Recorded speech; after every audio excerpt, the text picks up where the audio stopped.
আসসালামু আলাইকুম ও রহমতুল্লাহি বারাকাত। আমি লিটন চৌধুরী লন্ডন থেকে। সুখবর, ব্রেকিং নিউজ। এই মুহূর্তে ইসরায়েলে ইরানের স্পেশাল প্রযুক্তির মাধ্যমে ইরান যে হামলা করেছে, এই হামলায় তার মিসাইলের আঘাতে 200-এরও অধিক ইসরায়েলি মারা গিয়েছে।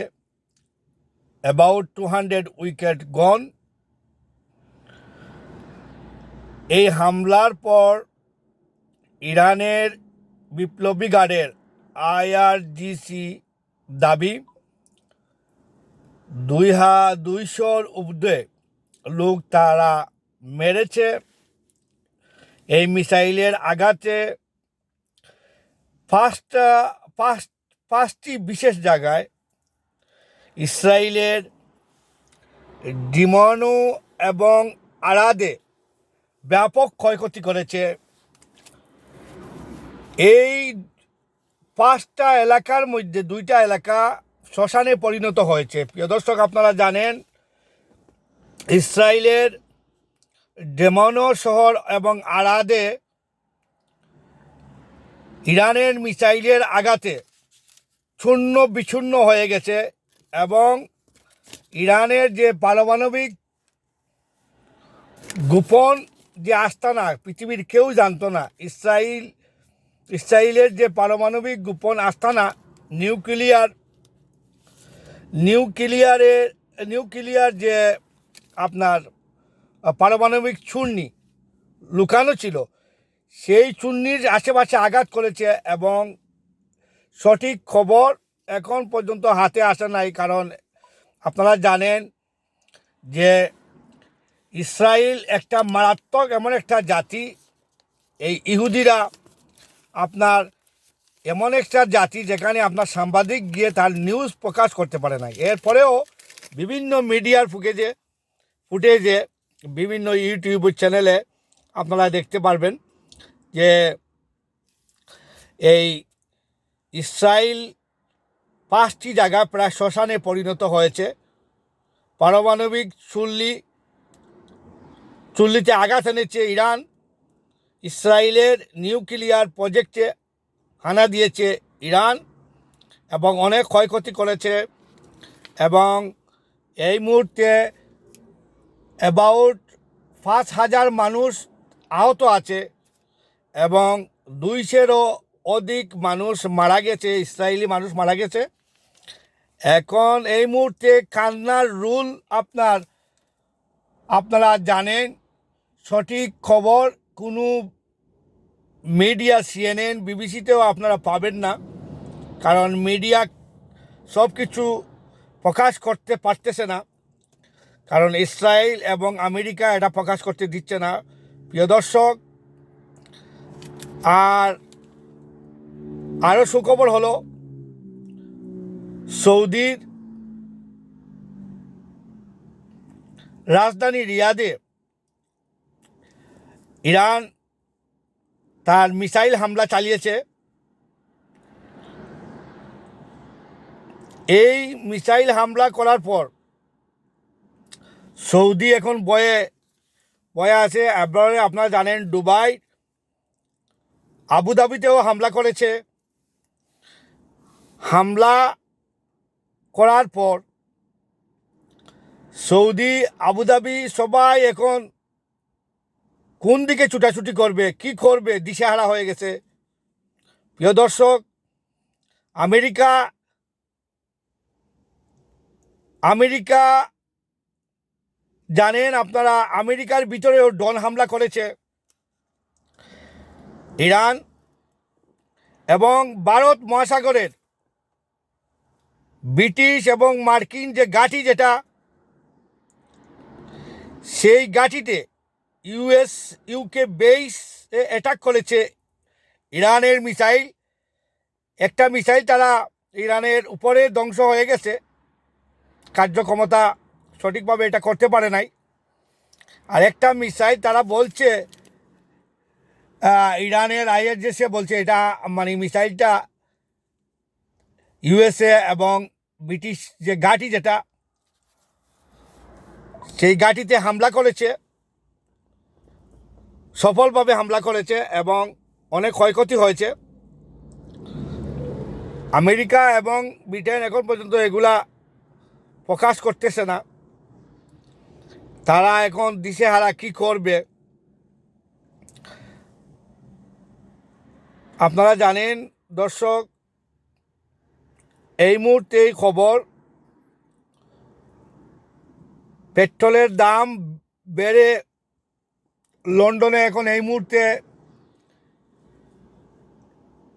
£1.30 ছিল, এখন £1.55 চলে গেছে পেট্রোল। £1.55 এখন পেট্রোলের রেট হয়ে গেছে, অ্যাবাউট 20 পেনি এইরকম বেড়ে গেছে আপনার পেট্রোল। এইভাবে যদি যুদ্ধ চলতে থাকে প্রিয় দর্শক, £2 উপরে কিছুদিনের মধ্যেই £2 উপরে চলে যাবে পেট্রোল এবং ডিজেল দামও বেড়ে যাবে। ইসরায়েলের নিউক্লিয়ার ক্ষেপণাস্ত্র পারমাণবিক যে চুল্লি সেখানে আঘাত করেছে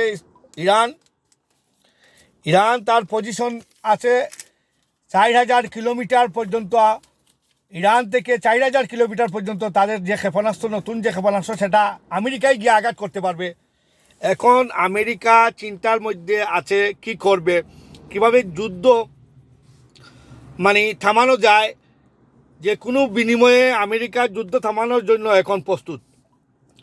প্রিয় দর্শক, রাখে আল্লাহ মারেকে আমরা মুসলমান অন্ততপক্ষে কিছু করতে পারবো না। ইরানের জন্য দোয়া করি আমরা। ইরানের এই সফলতা যদি আসে, তে আর মনে করেন মুসলিম কোনো দেশের সাথে চোখ রাঙ্গাতে কেউ পারবে না। এরপর ইরানকে আর বারবার ইরানে অ্যাটাক করতে পারবে না। এরপরে আপনার দেখুন, ইরান যদি ক্ষতিগ্রস্ত হয় কয়েকদিন পরে পাকিস্তানকে ধরবে। পাকিস্তান আর ইরান এখন বিশ্ব মুসলমানের মধ্যে যে শক্তির দিক দিকে এই দুইটা দেশই মুসলমানের মধ্যে এখনও খাড়া আছে। পাকিস্তান এবং ইরানকে ধ্বংস করতে পারলে মুসলমানের আর কোনো অস্তিত্ব থাকবে না। যে কোনো দেশে যে কোনো সময় গিয়ে হামলা করতে পারবে ইসরায়েল। আমেরিকাকেও ইসরায়েল চালাচ্ছে। ইসরায়েলের কথাই আমেরিকা এই যুদ্ধ জড়িত হয়েছে। ট্রাম্প মনে করেছিল একটা গেম খেলাবে সে ওয়ার্ল্ডের মধ্যে, সে একটা ইরাকের মতো দখল করে ইরানকে যদি সে ব্যানিশ করে দিতে পারে তাহলে জয়কার হয়ে যাবে ট্রাম্পের। আর ইসরায়েল তো সেই সুযোগ নিবে। সমস্ত মিডিল ইস্ট তার ক্যাপ্চারে চলে গেল ইসরায়েলের। সেই ব্যবস্থা করেছিল। রাখি আল্লাহ মারেকে। আল্লাহ একজন হাজির নাজির, উনি সব কিছু দেখতেছেন। উনি বলতেছেন তোমরা বাড়তেছো, বাড়ো। যখন যেদিন ধরবো সেদিন তোমাদের আর বাঁচাবার রাস্তা, পালাবার রাস্তা কোথাও যাইবার এই পৃথিবীর কোনো দিকেই তোমরা যাইতে পারবে না। আমার কাছেই তোমরা হাজিরা দিতে হবে। তো প্রিয় দেশবাসী, আমরা এটা বিশ্বাস করি, বিলিভ করি। আমাদের বা ইরানের জন্য দোয়া করি। ইরান ইনশাআল্লাহ সফল হবে, কারণ তারা অন্যায় করে নাই।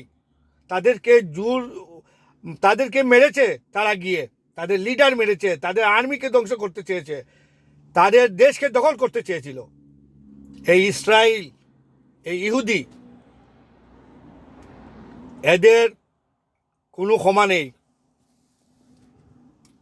এরা পৃথিবীর কোনো মানুষই, সব ধর্মের মানুষই এই ইসরায়েলকে অপছন্দ করে। একটা দেশ শুধু ভারত ওদেরকে ভালোবাসে। আর আমেরিকা, আপনারা জান 95% মানুষ ইসরায়েলকে ভালো পায় না। কিন্তু আমেরিকার যে গভর্নমেন্ট এগুলা চালায় এই ইসরায়েলের নিয়ন্ত্রণে আমেরিকার প্রশাসন চলে। তাই এখন আর ইসরায়েলের কথা আমেরিকাও আর কাজ হবে না। এখন যে বাড়ি খাইছে ভাই, এই বাড়ি আর জীবনেও ইরানের নাম নিবে না ওরা। যদি ইরান শেষ মুহূর্ত পর্যন্ত টিকে যায় তাহলে মনে রাখবেন এই যুদ্ধই ইরানকে বিজয় নিয়ে আসবে এবং এই ইরানের বিজয় হবে, শুধু হবে না, মুসলিম জাতির বিজয় হবে। শুধু মুসলিম জাতির নয়, এই পৃথিবীর সব দুর্বল যত মানুষ দেশ আছে সব দেশের বিজয় হবে। যারা দুর্বল, যাদের কোনো পরমাণু শক্তি নাই, সেই সব দেশের জন্য খুবই ক্ষতিকর হলো এই ইসরায়েল। আপনারা দেখছেন ভেনেজুয়েলার মাদুরিকে কিভাবে তার দেশ থেকে তাকে ধরে এনে তাকে শাস্তি দিতেছে। সে আমেরিকার কথা শুনে নাই, ইসরায়েলের কথা শুনে নাই, তাকে ধরে এনেছে আমেরিকা, জোর জবরদস্তি করে, অন্যায় করে। পৃথিবীর কোনো লোকই এর সবটা টু শব্দও করে নাই। তো প্রিয় দেশবাসী, প্রিয় দর্শক, আনন্দ আমাদের মনে, দেখুন, আনন্দ আসে নাই, এখনো আসবে না। কারণ ইরানের ভাই বোনেরা ঈদ করতে পারে নাই। সবাই ঈদ করছে, ইরানের ভাই বোনেরা ঈদ করতে পারে নাই, ফিলিস্তিনির ভাই বোনেরা ঈদ করতে পারে নাই, ঈদের নামাজে দাঁড়াতে পারে নাই, মসজিদের ভিতরে ঢুকতে দেয় নাই, আল আকসা মসজিদকে বন্ধ করে দিয়েছিল, তারা বাইরে নামাজ আদায় করেছে, ঈদের জামাত আদায় করেছে।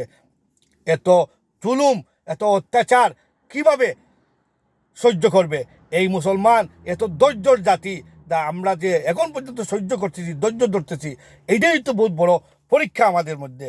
প্রিয় দর্শক, আল্লাহ আমাদের সবাইকে হেফাজত করুন, ইরানকে সাহায্য করুন। আল্লাহ তার গৈবী খাজানা থেকে ইরানকে সাহায্য করে এই মুসলিম উম্মাকে আল্লাহ আমাদেরকে বিজয় এনে দিবেন ইনশাআল্লাহ। বিজয়ের পথে ইরান। দেখা হবে আবারও কোনো কিছু নিয়ে আমি আপনাদের সামনে হাজির হব। আসসালামু আলাইকুম ওয়া রাহমাতুল্লাহি ওয়া বারাকাতুহু।